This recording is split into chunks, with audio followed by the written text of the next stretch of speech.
J'ai reçu un commentaire sur ma précédente vidéo qui m'a beaucoup marqué. Quelqu'un m'a dit « J'intègre le français dans mon quotidien comme si je faisais une seconde vie et je continue à m'amuser. » Et je me suis dit « Oui, c'est exactement ce qu'on oublie souvent. » On cherche à ajouter du français à nos journées, alors qu'en réalité, il suffit juste de changer la langue des choses qu'on fait déjà. Pas besoin de temps en plus, pas besoin de bouleverser ta routine. Alors, dans cet épisode, je vais te partager 10 idées simples, concrètes et surtout facile à appliquer pour pratiquer le français tous les jours, sans changer ton emploi du temps, sans pression. Parce que le secret, ce n'est pas de faire plus, c'est tout simplement de faire autrement. On y va ? Allez, c'est parti. Idée numéro 1, commence dès le réveil. Si tu veux que le français devienne une partie de ta vie, commence dès que tu ouvres les yeux. Avant même de sortir du lit, profite de ces quelques minutes pour activer ton français. Tranquillement, dans ta tête, décris ce que tu fais. Je me réveille, je m'étire, je n'ai pas envie de me lever. Parce que ces petites phrases du quotidien, souvent, on ne les apprend jamais, alors qu'elles envoient un message fort à ton cerveau. Elles lui disent « Aujourd'hui, on fonctionne en français. » Et oui, même avec des erreurs. Et oui, même avec des phrases ultra basiques. Ce qui compte, c'est d'ancrer l'habitude. Idée numéro 2, parle tout seul dans ta routine. Tu fais ton lit, tu te brosses les dents, tu prépares ton café ou ton thé. Parle en français, à voix basse, en chuchotant, à toi-même. Par exemple, j'ouvre le placard, je prends ma tasse, je prépare mon thé. C'est l'une des habitudes les plus puissantes, tout simplement parce que tu vas combler les trous, c'est-à-dire apprendre ce vocabulaire hyper basique du quotidien que les manuels et que les livres oublient parfois. Et surtout, tu vas entraîner ton cerveau à formuler en temps réel, pas en cherchant la phrase parfaite, mais en parlant avec les moyens que tu as, comme un enfant qui apprend. Alors oui, tu vas faire des erreurs, mais c'est ça le jeu. Oser, parler, improviser. C'est comme ça qu'on crée des réflexes solides et qu'on progresse vite. Idée numéro 3, écoute du français pendant le petit déjeuner. Pendant que tu prépares ton petit déjeuner, que tu manges, que tu bois ton café ou ton thé, pourquoi ne pas transformer ce moment en rituel 100% français ? C'est simple, prépare-toi une playlist petit-déj. Ça peut être un podcast facile, une chaîne YouTube avec des vidéos lentes, comme apprendre le French par exemple, ou même de la musique en français. L'idée ici, c'est d'installer un fond sonore en français et de le faire tous les matins. Pas besoin de tout comprendre, pas besoin d'être concentré à 100%. Le but ici, c'est juste de créer un bain de français, un environnement immersif qui va petit à petit habituer ton oreille. Parce que oui, ton cerveau apprend même quand tu es encore à moitié réveillé, même quand tu vas tartiner ton pain ou même quand tu vas regarder ton téléphone.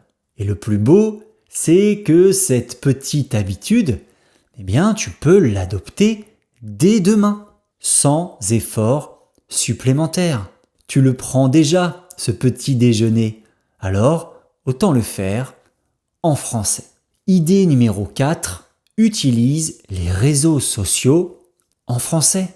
Alors, on va être honnête. Tu passes sûrement du temps sur TikTok, sur Instagram ou même sur YouTube. Et tu sais quoi?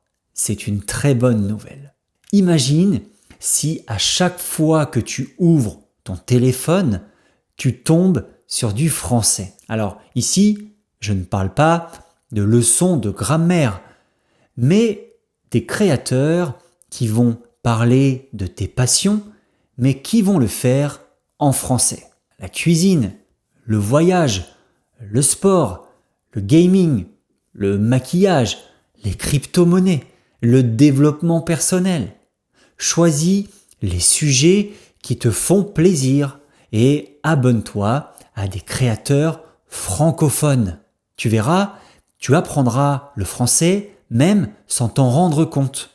Parce que tu ne fais plus de l'apprentissage en fait ici. Tu fais ce que tu aimes, mais dans la langue que tu veux apprendre. C'est ça le secret. Associer le français à ton plaisir, pas à une obligation, pas à un devoir. Plus tu prends plaisir à scroller, plus tu t'exposes à la langue et plus tu progresses naturellement. Idée numéro 5, regarde YouTube en français dans un compte séparé. YouTube, c'est une machine puissante. Mais si tu regardes des vidéos en français avec le même compte que pour tes vidéos dans ta langue maternelle, l'algorithme de YouTube va certainement te jouer des tours. Il va te proposer un peu de français, un peu d'anglais, un peu de ta langue maternelle. Et au final, tu vas passer plus de temps à cliquer qu'à progresser. Alors, fais comme moi, crée-toi un compte YouTube 100% dans la langue que tu veux apprendre, le français. C'est simple, mais c'est très puissant. Moi, je l'ai fait avec un compte en anglais. L'algorithme va comprendre que tu veux du français et uniquement du français. Et toi, tu n'auras plus à résister à la tentation. Tu ouvres ce compte et tu sais que tu vas plonger dans un bain de contenu francophone. Alors, c'est un petit changement, mais tu verras, ça peut vraiment changer beaucoup de choses. Idée numéro 6, cuisine avec des recettes en français. Est-ce que tu cuisines? Alors, profites-en pour cuisiner en français. Tu prépares des pâtes, un gâteau, un curry. Eh bien, cherche la recette en français. Regarde une vidéo de cette recette en français. Va lire un blog de cuisine en français. Pourquoi? Parce que la cuisine, c'est du vocabulaire ultra concret. Du vocabulaire qu'on utilise tous les jours, mais auquel on ne pense jamais quand on apprend une langue. Et en plus, c'est super efficace. Tu apprends des verbes. Mélanger, découper, verser, etc. Tu découvres le vocabulaire des outils, des ustensiles de cuisine. La spatule, la casserole, le fouet. Et tu vas associer le français à une activité sensorielle, agréable et délicieuse. Et le bonus dans tout ça, eh bien à la fin, tu manges. Alors, la prochaine fois que tu vas en cuisine, demande-toi « Et si je passais en mode français ?» Idée numéro 7, fais des listes et ton agenda en français. Alors, tu fais peut-être des listes tous les jours, une liste de courses, un planning de la semaine, une to-do list très rapide sur ton téléphone. Et si, au lieu de les écrire dans ta langue, tu les écrivais en français? C'est une habitude toute simple, qui ne demande aucun temps supplémentaire, mais qui peut vraiment changer, radicalement même, ton rapport à la langue.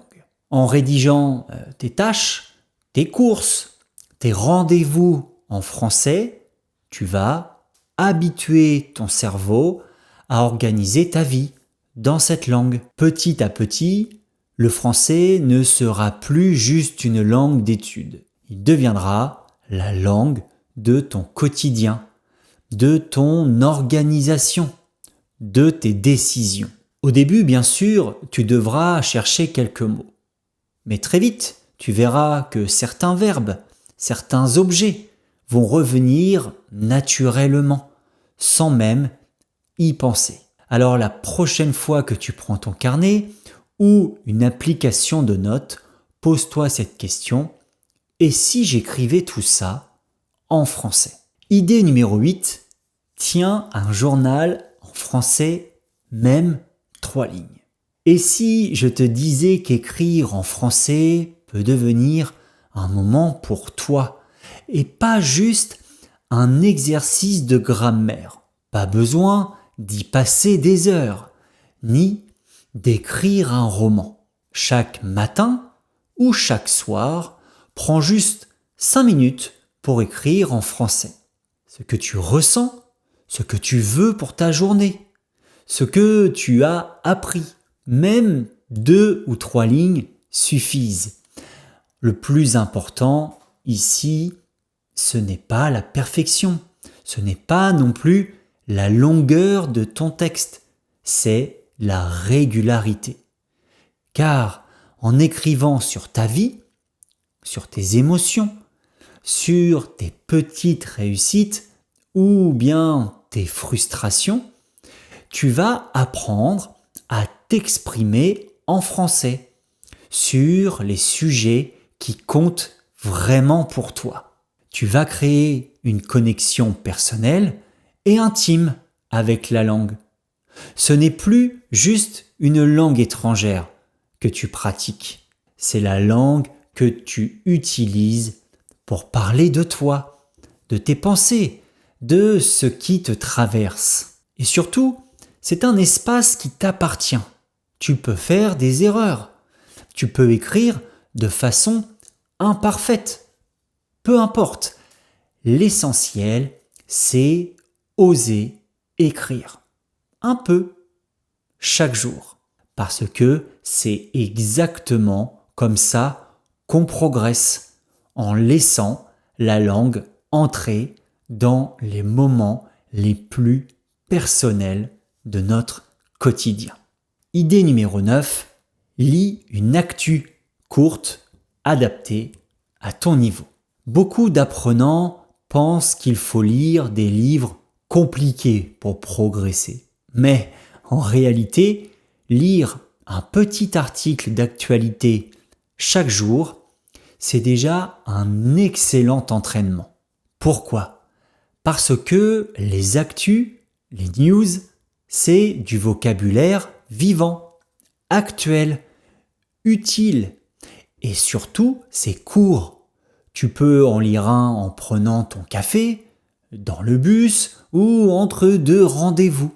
Tu peux aussi t'abonner à des newsletters en français qui seront adaptés à ton niveau pour recevoir chaque jour un contenu court et que tu vas comprendre. L'objectif, ce n'est pas de tout comprendre, c'est d'être exposé chaque jour à un peu de français réel dans un contexte concret qui va t'aider à enrichir ton vocabulaire et à t'habituer au français tel qu'il est vraiment parlé et écrit aujourd'hui. Et tu verras qu'au bout de quelques semaines, ces petits rendez-vous avec l'actualité vont devenir un réflexe et surtout un plaisir. Idée numéro 10, pense en français mais dans le silence. Quand tu marches, quand tu cuisines, quand tu prends ta douche, laisse ton esprit vagabonder en français. Tu peux rejouer une conversation, reformuler ta journée, imaginer un dialogue dans ta tête. Ces moments de calme sont puissants. Ton cerveau consolide ce que tu apprends, sans effort, sans écran, juste toi et le français. Alors, tu l'auras compris, le secret, ce n'est pas d'ajouter des heures d'études, c'est de changer la langue de tes actions quotidiennes. Parce qu'au fond, tu n'as pas besoin de temps en plus. Tu as juste besoin d'un changement d'habitude. Et je vais conclure cet épisode avec cette citation parfaite de James Clear, l'auteur du best-seller Atomic Habits. Nous n'atteignons pas nos objectifs. Nous tombons au niveau de nos systèmes. Donc, fais de ton quotidien ton système d'apprentissage. Et le français va devenir naturellement ta langue de tous les jours. Alors, à toi de jouer.